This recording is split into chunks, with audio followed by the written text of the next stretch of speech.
Hello and welcome. Today we're going to be going through how to install your Truevo WooCommerce plugin. You've just completed the Truevo application process. What to do now?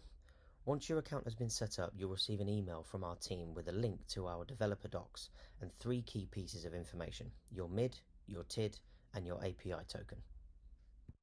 From the developer docs, you're going to find the WooCommerce plugin instructions. We suggest reading through these before getting started, but if you don't want to, you can just follow along with this video. Start by downloading the plugin. Please do not unzip or rename the file, as this will cause the installation to fail. Next, we suggest making a backup of your store if you do not have one already.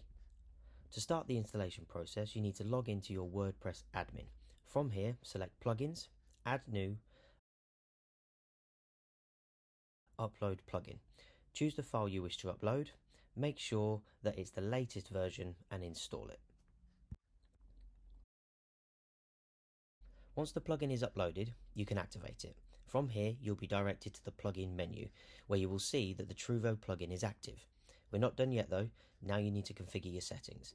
To do this, click Settings under the plugin name.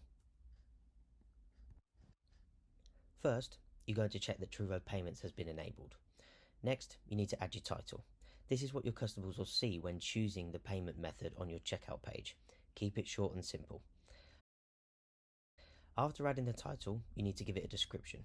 Use this to tell your customers a bit more about the card options you offer. Once you've added the title and description, you're going to go down to the Live Merchant ID, Live Terminal ID, and Token. Copy these 3 pieces of information from the email you received.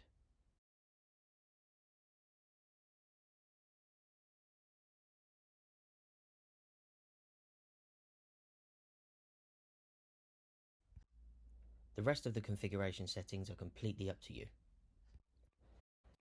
Enabling tokenization allows customers who have an account on your site to securely save their card details for convenient repeat purchases.